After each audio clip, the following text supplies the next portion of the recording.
सुषमा स्वराज जी।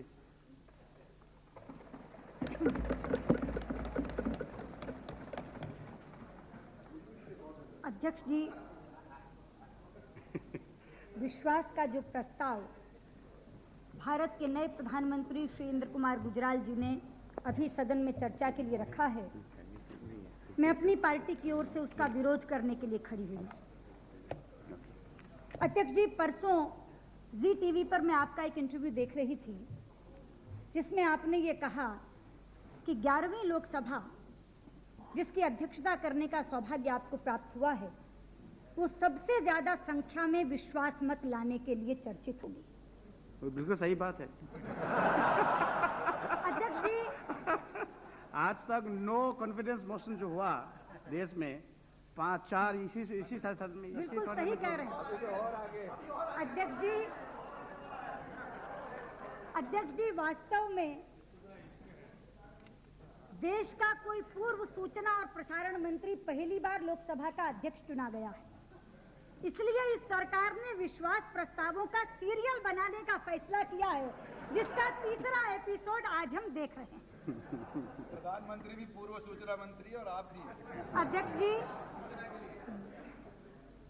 अभी विश्वास मत रखते हुए अपने पहले वाक्य में प्रधानमंत्री ने कहा, मैं आने वाले दिनों की कुछ बात कहूं तो अच्छा होगा।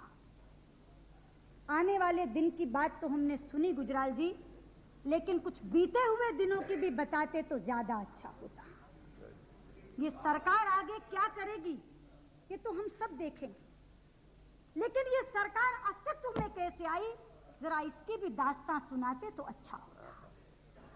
अध्यक्ष जी, गए 10 दिनों में इस देश के राजनीतिक रंगमंच पर जो कुछ घटा है वो बेहद शर्मनाक है। वो 10 दिनों का इतिहास धोखाधड़ी और बेवफाई का इतिहास है। जो मंत्री आज इस तरफ बैठे हैं, अध्यक्ष जी, आज से 10 दिन पहले जब विश्वास प्रस्ताव यहां रखा गया था, जिस समय वो प्रस्ताव रखा जाना था, मैं सदन में प्रवेश कर रही थी, मुझसे बाहर एक पत्रकार ने पूछा, सुषमा जी आज क्या होगा?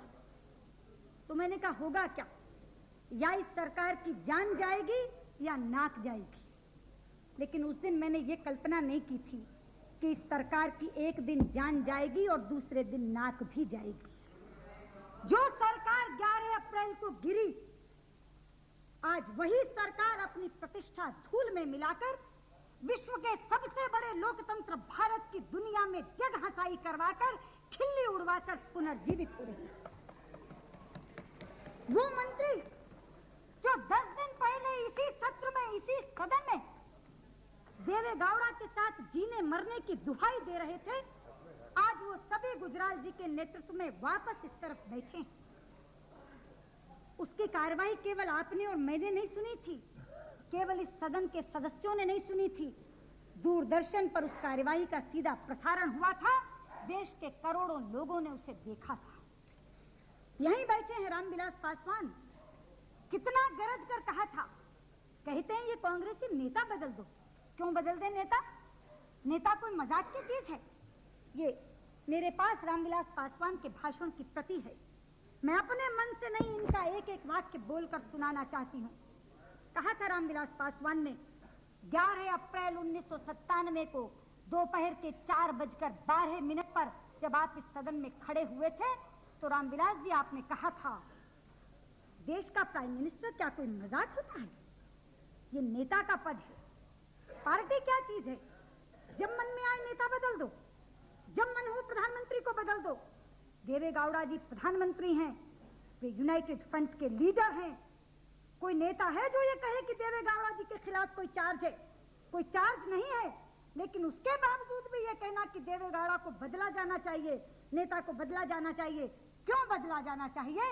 ये प्रश्न किया था इन्होंने कांग्रेस के साथियों से। मैं पूछना चाहती हूँ, आज आप जवाब दें हैं इस बात के लिए। इस सदन के पटल पर कोई बात ऐसे ही नहीं कह दी जाती। आज पूरा सदन जानना चाहता है आपसे कि जब तक देवे गौड़ा के साथ आपकी रेल ठीक ठाक चल रही थी, आप उस रेल में बैठे रहे, और जैसे ही केसरी ने जंजीर खींच के ट्रेन रोकी, आप बदल करके फटाक से गुजराल की रेल में बैठ गए। क्या कारण है? आज इस बहस रहा। एक सेकंड देंगे, एक मिनट बात जी, एक मिनट बोलिए बोलिए। मैं आप सुषमा जी क्या कहना चाहती हैं कि कल यदि अटल जी के बदले में वहाँ क्या कहते हैं कि मुरली मनोहर जोशी जी, आडवाणी जी आ जाए तो आप पार्टी छोड़ देंगी?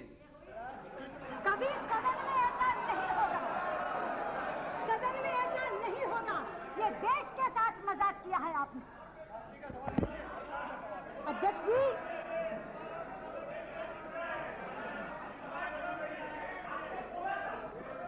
अध्यक्ष जी प्लीज। नहीं ऐसा नहीं। एक रामविलास पासवान क्या, ये अगली बेंचेस पर बैठे हैं श्री इंद्रजीत गुप्त। उस समय के गृह मंत्री, इस बार तो पता नहीं पोर्टफोलियो क्या होगा, स्वयं होम छोड़ना चाहते। नाम जरूर है गुप्त, लेकिन अपने मनोभावों को गुप्त नहीं रख सकते। जो मन में होता है वो बाहर बोलते हैं। उस दिन कांग्रेस को कोसने में सबसे ज्यादा आगे बढ़े थे गुप्त जी। ये उनके भाषण की प्रति मेरे पास है। रात को 9:18 पर भाषण शुरू ही किया था आपने इससे। अध्यक्ष जी, ये गुप्त जी की बात है, वर्बेटिम लिखी हुई। This government is going now, this ministry has been killed by the senseless irresponsible action of the Congress party. Its leadership has killed this ministry, killed this experiment. So the blood of the United Front ministry is on their head. They will have to pay for it. मैं पूछना चाहती हूँ इंद्रजीत गुप्त जी, क्या आज आप उन्हीं कातिलों से मिल गए? Have you colluded with these killers now? ये आज नहीं मिले अध्यक्ष जी। इनकी कलाबाजी की भनक तो हमें उसी दिन लग गई थी जिस दिन अखबार में बयान निकला था इंद्रजीत गुप्त जी का कि इस संकट को पैदा करने के लिए कांग्रेस पार्टी नहीं, देवेगौड़ा जिम्मेदार है। इन्होंने कहा था 140 सदस्यों की पार्टी की उपेक्षा और तिरस्कार करके आप कैसे सरकार चला सकते हैं। उस दिन जो शक हुआ था, आज वापस इस कुर्सी पर इन्हें बैठा हुआ देखकर हमारा शक सच में बदल गया है। और मैं एक एक मंत्री की बात क्या कहूं, स्वयं प्रधानमंत्री बैठे हैं इंद्र कुमार गुजराल जी। जाते जाते आपसे देवेगौड़ा ने सवाल किया था, उन्हें आभास हो गया था कि ये लोग केवल इस सदन के भीतर साथ दे रहे हैं, बाहर जाते ही पीठ में छुरा भोंकने का काम करेंगे। इसलिए उन्होंने फ्लोर पर कमिटमेंट लिया था, जाते जाते नसीहत दी थी और प्रश्न भी किया था कि देवेगौड़ा जी की जो रिप्लाई का भाषण है उसकी प्रति मेरे पास है। रात को 10:30 बजे भाषण समाप्ति की ओर था। देवेगौड़ा कह रहे थे, a prime minister of this country, whoever it may be, when once the honor and dignity of that office goes, should not continue to as a prime minister under the mercy of anybody. What is that? We have to discuss again. With what courage do you want to go outside, Shri Gujral? Somebody wants to name you. You are the senior most leader, I accept, but not under this circumstance. And the Minister of External Affairs I.K. Gujral, उन्होंने सिर हिलाकर सहमति नहीं दी थी, उन्होंने बोलकर कहा था, I fully agree with you, मैं पूर्ण तरह आपसे सहमत हूँ। मैं पूछना चाहती हूँ गुजराल जी, क्या आज भी आप उनसे सहमत हैं? क्या आप उन्हीं लोगों के रहमो करम पर दोबारा प्रधानमंत्री बनकर नहीं आए हैं जिन्होंने 1 सप्ताह पहले आप ही के नेता देवेगौड़ा के साथ ही हश्र किया? अध्यक्ष जी, सच तो ये है, इस सरकार के निर्माण की कहानी इंसानी रिश्तों के घटियापन की कहानी है। और मुझे सबसे ज्यादा दुख इस बात का है कि इस कहानी के चरित्र कल्पित नहीं है, इमेजिनरी नहीं है। किसी फिक्शन राइटर ने ये उपन्यास नहीं लिखा है। इस रंगमंच पर खेलने वाले पात्र इस देश के वो महान राजनेता हैं जो अपने आप को इस देश का कर्णधार कहते हैं, जो अपने आप को इस देश के उज्जवल भविष्य का रक्षक कहते हैं। ये 10 दिनों में ऐसा उपन्यास रचा गया है अध्यक्ष जी, जिसमें हर व्यक्ति दूसरे को धोखा दे रहा था। Where everybody was cheating everybody. जहां बेवफाई की कलम से ऐसी कलयुगी रामायण रची गई थी, जहां लक्ष्मण ने ही राम का राज लपक लिया। ये रामायण केवल यहाँ रची जा सकती है। और अखबारों में ये खबरें आती थीं, मेरे मुंह से केवल 2 पंक्तियां निकलती थीं जो शायद अगर देवे गौड़ा हिंदी समझते तो बोल सकते थे कि दोस्तों ने दोस्ती में इस कदर की दुश्मनी, दुश्मनों की दुश्मनी का सब गिला जाता रहा। गुजराल जी, इस पृष्ठभूमि के साथ जो सरकार आई है वो देश का क्या भला करेगी, ये प्रश्न मेरे सामने है। जहां तक आपका व्यक्तिगत ताल्लुक है, आप बजाते खुद एक बहुत अच्छे इंसान हैं। आप मेरे व्यक्तिगत मित्र भी हैं और लाख लालू कहें आप पटना के निवासी हैं, मुझे गर्व है आप मेरे संसदीय क्षेत्र के स्थायी निवासी हैं। मेरी कॉन्स्टिट्यूएंसी ने देश को प्राइम मिनिस्टर दिया है, लेकिन आपके इस पद को ग्रहण करने पर मुझे खुशी कम और चिंता ज्यादा सता रही है, क्योंकि आप ऐसी बेड़ियों में जकड़े हुए प्रधानमंत्री बने। आप जिस यूनाइटेड फ्रंट के लीडर हैं, वो यूनाइटेड फ्रंट कोई कोहेसिव यूनिट नहीं है, वो एक चक्रव्यूह है, चक्रव्यूह। जिस चक्रव्यूह में सबसे पहले राजनीतिक दल हैं, 1-2 नहीं, पूरे 14। उसके बाद उस यूनाइटेड फ्रंट में 2 फ्रंट और हैं अध्यक्ष जी, एक फेडरल फ्रंट, एक लेफ्ट फ्रंट, और उसके बाद ऊपर है यूनाइटेड फ्रंट, और उस यूनाइटेड फ्रंट के ऊपर कांग्रेस से बात करने के लिए कोऑर्डिनेशन कमेटी।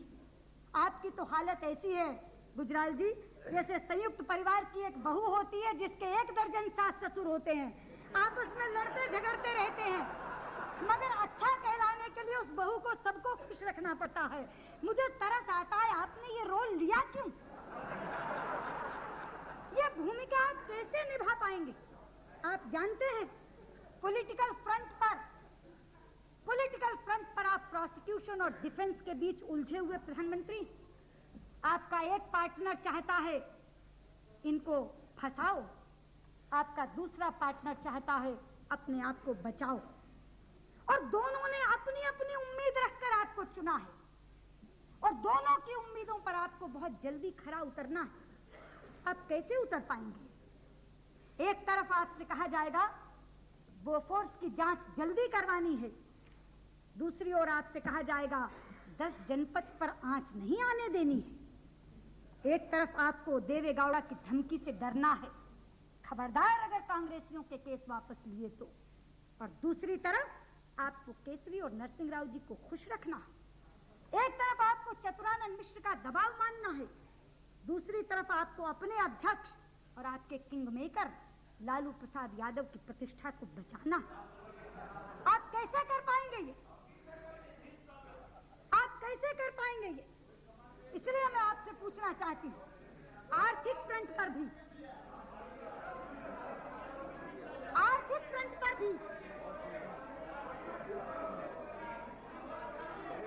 बोलने की हिम्मत होनी चाहिए। क्या बोला? Please order please. आर्थिक फ्रंट पर भी ऑर्डर प्लीज। यस अध्यक्ष जी, आर्थिक फ्रंट पर भी ऐसी ही दुविधा का सामना करना होगा। कहते हैं इकोनॉमिक रिफॉर्म्स को आगे बढ़ाएंगे। अरे आर्थिक नीतियां तय करते समय आपको सोमनाथ दा और मनमोहन सिंह को साथ लेकर चलना, आपको वेस्ट बंगाल और वर्ल्ड बैंक दोनों का ध्यान रखना। इन बेमेल बातों में आप कैसे मेल बिठा पाएंगे? शायद आपको एक खुशफहमी है कि कांग्रेस अभी अभी समर्थन वापस करने का भूल कर चुकी है, दोबारा ये भूल दोहराएगी नहीं, इसलिए आपका कार्यकाल लंबा हो जाएगा।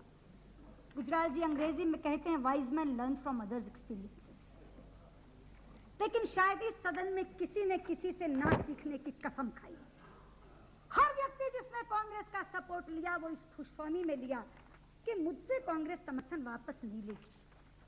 चौधरी चरण सिंह जी के अनुभव से माननीय चंद्रशेखर जी ने नहीं सीखा, चंद्रशेखर जी के अनुभव से देवे गौड़ा जी ने नहीं सीखा, और देवे गौड़ा जी के हाल के ताजा अनुभव से आपने नहीं सीखा। आपको नहीं पता, अरे कांग्रेस का समर्थन तो बेताल की कथा की तरह होता है, पीठ पर बेताल चढ़ता है।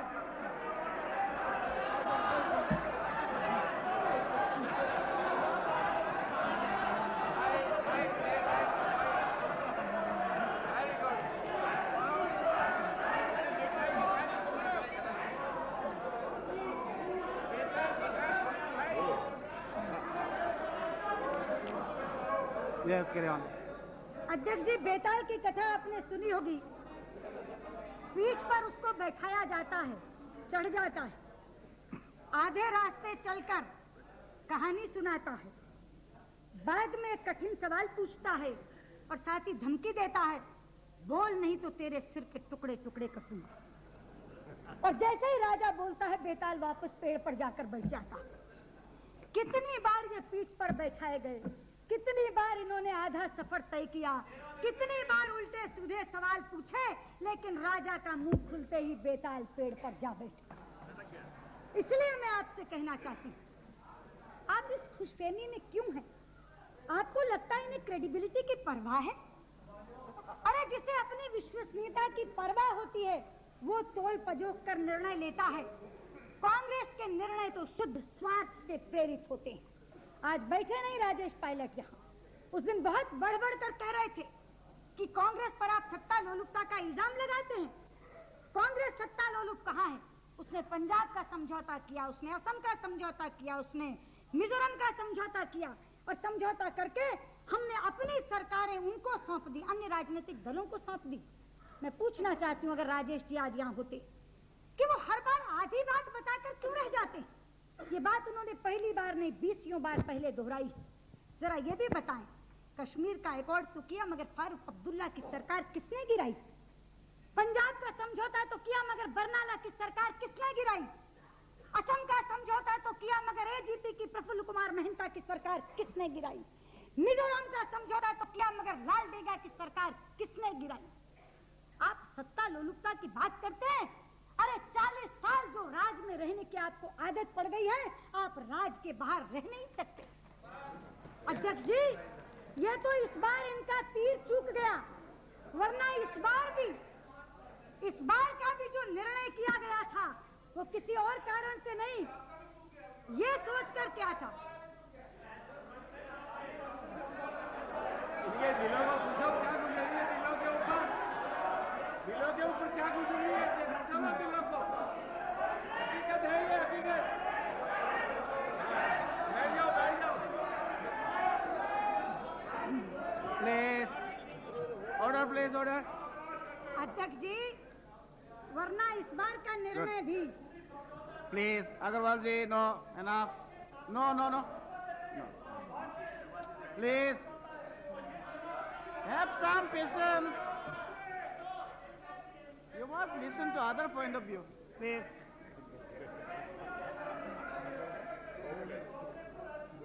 Please. Arey, what is this?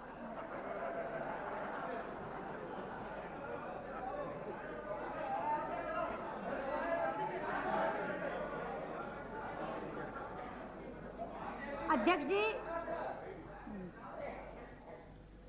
इस बार का निर्णय भी यही सोचकर किया गया था कि उधर वो गिरे और इधर हम आए। ये तो तीर सही निशाने पर बैठा नहीं, इसीलिए रोज रोज स्टैंड बदला, सुबह और शाम स्टैंड बदला। पहले दिन कहा यूनाइटेड फ्रंट की कम्युनल पॉलिसीज के कारण से हम समर्थन वापस लेते हैं, क्योंकि ये कम्युनलिज्म को देश में कंटेन करने में विफल रहे। दूसरे दिन कहा यूनाइटेड फ्रंट कम्युनल नहीं है, बात अगर ठीक थी तो बदला क्यों? यूनाइटेड फ्रंट कम्युनल नहीं है, देवेगौड़ा कम्युनल है। तीसरे दिन कहा मैं वीपी सिंह की बात से पिघल गया, और चौथे दिन देवेगौड़ा के बारे जो कहा मैं दोहराना नहीं चाहती, क्योंकि वो शब्द संसदीय भाषा के शब्द नहीं है, शालीनता के शब्द नहीं है। पांचवें दिन कहा हम यूएफ को समर्थन देते रह सकते हैं। छठे दिन कहा पत्र वापस लेंगे, मगर तब जब यूनाइटेड फ्रंट का लीडर बदल दिया जाए। ये तो जब राष्ट्रपति ने साफ साफ शब्दों में मांगा कि अपना स्टैंड बताओ, वरना हाउस डिसॉल्व होने के अलावा कोई विकल्प नहीं है, तब लिखकर देना पड़ा। वरना बीच बीच में इस बार भी हुड़क उठती रही कि दाव लग जाए तो उधर बैठ जा, और यही नहीं लगा कि अगर अपनी नहीं बना सकते तो इसी में चले जाएं। ये तो सोमनाथ चटर्जी और चंद्रबाबू नायडू की जिद के कारण बाहर बैठे हैं, लेकिन आज भी अगर इनके बस में हो तो तुरंत छलांग लगा करके ट्रेजरी बेंचेस पर बैठना चाहते हैं। ये धोखाधड़ी की कहानी यूं ही थोड़ी थी। केसरी की लालू से बात हो गई थी, मूपनार जी से बात हो गई थी। ये जिस धोखे के प्रकरण की मैं बात कर रही हूँ, ऐसे ही थोड़ी थी कि सीताराम केसरी नरसिंह राव को धोखा दे रहे थे। करुणानिधि मूपनार को धोखा दे रहे थे। लालू प्रसाद यादव कैमरे पर आकर कह रहे, डंडा टेक कर कह दो चचा केसरी से, नेता नहीं बदला जाएगा, चुनाव होगा, चलो गांव की ओर। और अंदर खाने अपने ही दल में नेतृत्व परिवर्तन के हस्ताक्षर करवा रहे थे।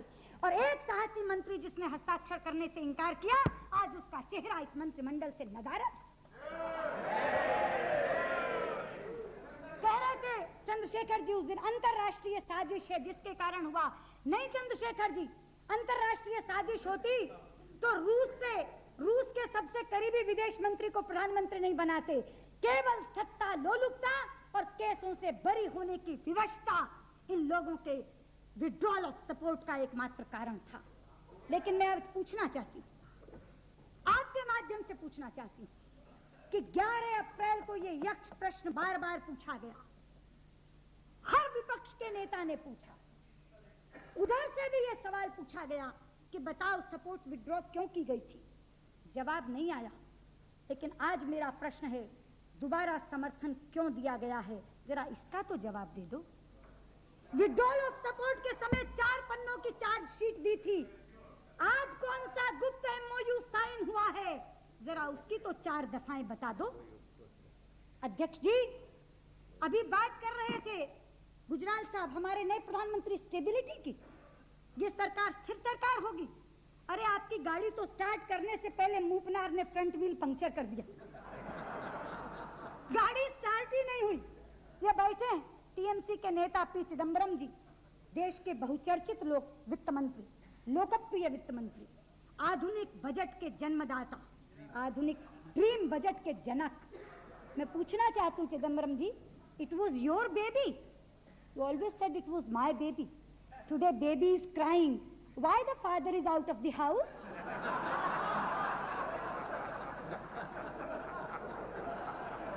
ये कैसी सरकार है? अध्यक्ष जी अभी कह रहे थे प्रधानमंत्री ये गाड़ी चलेगी, जितना यकीन हो उतना, जितना मुमकिन और काम मुमकिन से भी ज्यादा चलेगी। कैसे चलेगी ये बेमेल पहियों की गाड़ी, कैसे चलेगी? हाँ मुझे मालूम है जवाब में जो कहा जाएगा, चलेगी नहीं दौड़ेगी, बीजेपी को रोकने के लिए चलेगी, सांप्रदायिकता को कंटेन करने के लिए चलेगी, धर्मनिरपेक्षता को स्ट्रेंथन करने के लिए चलेगी। यही तर्क आएंगे, यही जवाब आएंगे, घिसे पिटे तर्क जो 28 मई 1996 से लेकर के 12 अप्रैल 1997 तक हम सुन रहे हैं। वही धुरी, वही राग, वही भय। भाजपा आ जाएगी, भाजपा आ जाएगी, चुनावों का डर। एक एक व्यक्ति ने 11 अप्रैल को बोला, समर्थकों ने भी और विरोधियों ने भी।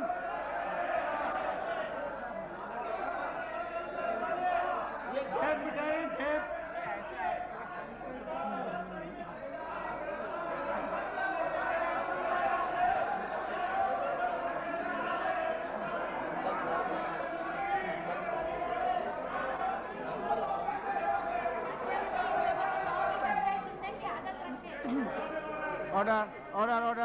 Order please. यस अध्यक्ष जी मैं नहीं कह रही हूँ, जरा इन्हें बता दीजिए, आपने वो डिबेट सुनी थी, आप ही बता दीजिए, ये मैं नहीं कह रही हूँ।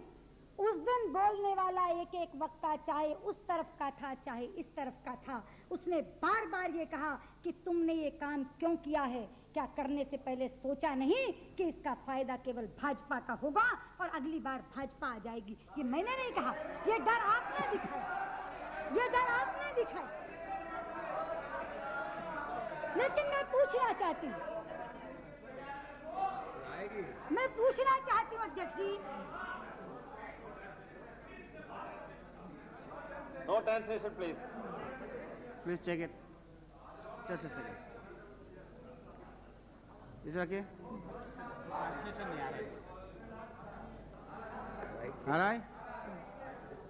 अध्यक्ष जी मैं पूछना चाहती हूँ इनसे कि क्या ये भाजपा को रोक पाएंगे या ये भाजपा को रोक पाए हैं? रुक गई? अरे जरा सच्चाई का सामना करके देखो, रुक गई। 28 मई को अध्यक्ष जी इस सदन से एक राजनीति का सूत्रपात हुआ था। एक सिंगल सूत्र दिया गया था, भाजपा को रोको, भाजपा को उखाड़ो। 28 मई के बाद जब जब शक्ति परीक्षण के लिए जनता के मैदान में उतरे हैं, जितनी जोर से इन्होंने कहा भाजपा को रोको, उससे ज्यादा जोर से जनता ने कहा भाजपा को सत्ता सौंपो। अरे एक एक करके देखते जाओ, एक एक करके। 3 चुनाव हुए पहले लोकसभा के अध्यक्ष जी। हाँ बताती हूँ, गांधीनगर, भुवनेश्वर, नांदयाल, 3 अलग अलग पार्टियों ने वो सीटें खाली की। गांधीनगर, हाँ बताती हूँ, राधनपुर की सीट कभी भाजपा के पास नहीं थी। मैं तो वो बताती हूँ जो तुम्हारे पास थी। जरा पेशेंस रखो, जरा धीरज से सुन लो। मैं तथ्य बता रही हूँ, तथ्य बता रही हूँ। अध्यक्ष जी, why don't you have the patience to listen to the speech? Come on. अध्यक्ष ji, No, you can reply.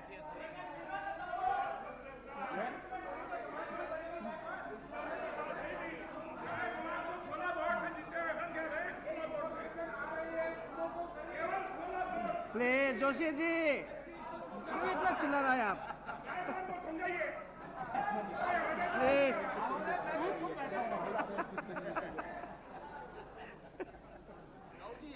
अध्यक्ष जी, गांधीनगर की सीट आदरणीय वाजपेयी जी ने खाली की, भुवनेश्वर की सीट स्वर्गीय बीजू पटनायक ने खाली की, और नांदयाल की सीट यहाँ बैठे हैं कांग्रेस के सबसे वरिष्ठ नेता पूर्व प्रधानमंत्री आदरणीय नरसिंह राव जी ने खाली की। हमने तो गांधीनगर की सीट केवल बरकरार ही नहीं की, हमने तो भुवनेश्वर की सीट भी उनसे छीन ली। लेकिन जनता दल ने भुवनेश्वर की सीट खोई, कांग्रेस ने नांदयाल की सीट खोई। उसके बाद आए उपचुनाव, नागौर, छिंदवाड़ा। मैं पूछना चाहती हूं, कांग्रेस के सबसे बड़े गढ़ और किले थे वो। सन 77 में भी केवल ये 2 सीटें थी पूरे उत्तर भारत में जो कांग्रेस नहीं हारी थी। क्या कारण है? आज नागौर भी आपके हाथ से भाजपा ने छीनी, और छिंदवाड़ा में तो भाजपा का ध्वज फहराते हुए सुंदरलाल पटवा अगली बेंच पर बैठे हैं, लोकसभा में पहुंच गए। अध्यक्ष जी,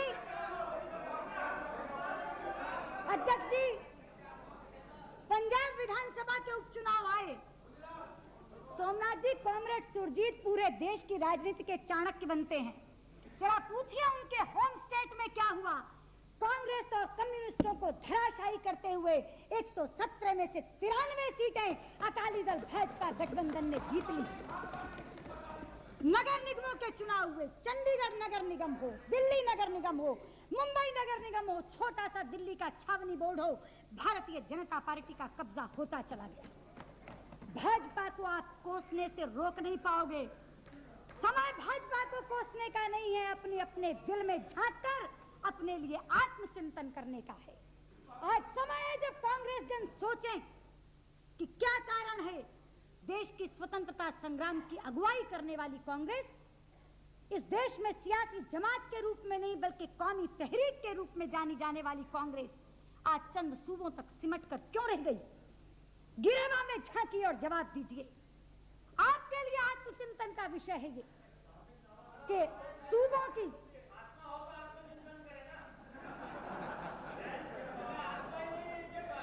सोचिए जरा, जवाब मिलेगा आपको, जवाब मिलेगा आपको कि राज्यों की नेचुरल लीडरशिप को डिमोलिश करके अपनी पार्टी को सत्ता में बैठाने की श्रीमती गांधी की शैली ने कांग्रेस को डुबोया है। जवाब मिलेगा आपको, राजीव गांधी के दुस्साहसी एडवेंचरिज्म ने कांग्रेस को डुबोया है।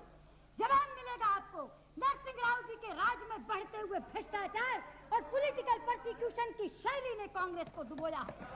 जवाब मिलेगा आपको, कांग्रेस सीताराम केसरी के अविवेकपूर्ण फैसलों ने कांग्रेस को डुबोया। उस दिन कह रहे थे, यहाँ कह रहे थे देवे गौड़ा लंदन टाइम्स दिखा करके कि old man in a hurry. No, Kesari was not in a hurry, Kesari was in a worry. केसों से बरी होने की वरी के कारण से ये सपोर्ट विड्रॉ कीजिए। आज समय है One will. No, sir, I will not yield. Can't we have a little You can reply. You can reply. leaders, them and people who are She not is not I'll yielding. yield again and again. That much property is the She is not yielding. You can reply.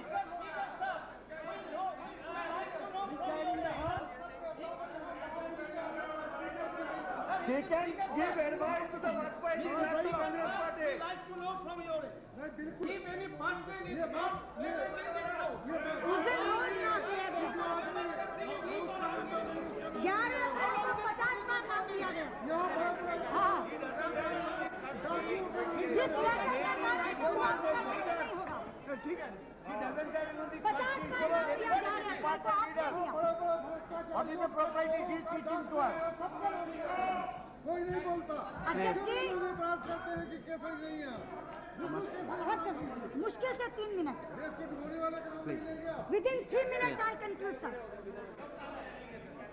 Sir आपका संकेत हो गया मैं 3 minute में समाप्त करूंगी मैं बिल्कुल अंत पर जा रही हूं कि आज आत्मचिंतन का समय है यूनाइटेड फ्रंट वालों के लिए कि जिस सोशल जस्टिस का नारा लेकर के आए थे आज क्यों उसके बावजूद जनाधार खिसक रहा है आज आत्मचिंतन का समय है कि देवेगौड़ा की सरकार का पतन क्यों हुआ मैं चाहूंगी देवेगौड़ा जी अगर कहीं मेरी बात आज सुन रहे हो इस सदन के तो सदस्य नहीं है बैठ नहीं सकते शायद दूरदर्शन पर ये बात सुन रहे हो जरा अपनी भी आत्मा टटोले और देखें कि आखिर इस सरकार का पतन क्यों हुआ ये जो मुक्के मार मार कर सदन पे कहना I will show you what Deve Gowda is ये एरोगेंट शैली इस पतन के लिए जिम्मेदार है जरा सोचें वो एक बार क्या स्टाइल ऑफ फंक्शनिंग थी हेगड़े को हड़काओ मेनका को धमकाओ लालू को लतियाओ केसरी को कसो और केवल नरसिंह राव से बतियाओ ये जो शैली थी ये शैली आज इस सरकार के जाने का कारण बनी जरा सोचें आत्मचिंतन करके ये दिन क्यों देखना पड़ा ये बैठे हैं मेरे वामपंथी साथी हैं आज आपके लिए भी आत्मचिंतन का समय सोचिए जरा सोमनाथ दा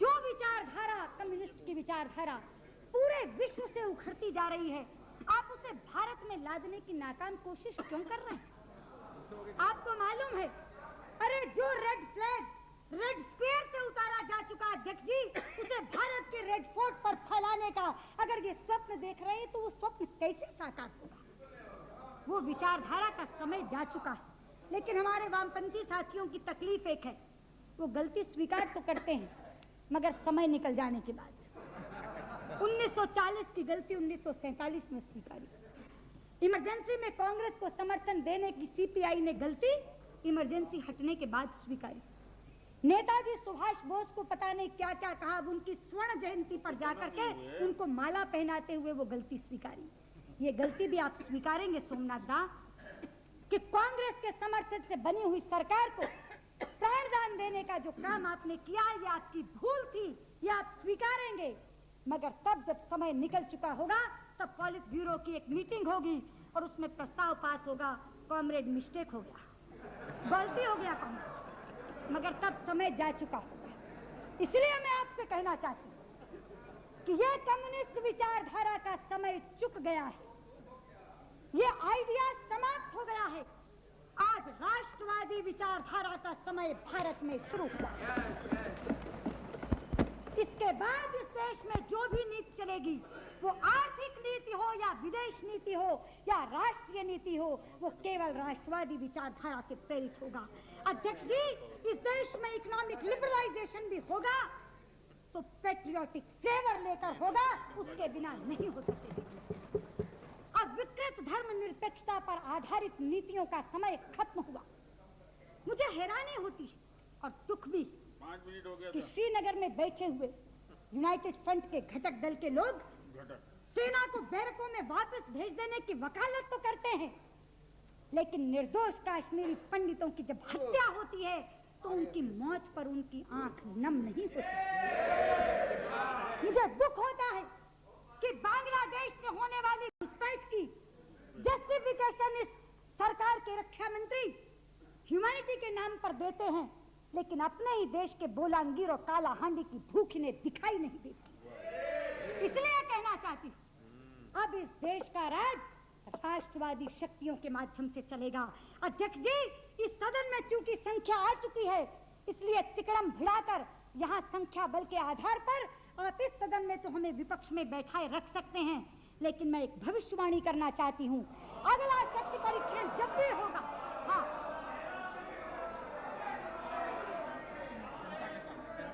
यही क्या अध्यक्ष जी, ऑर्डर प्लीज। सुनने की हिम्मत रखो।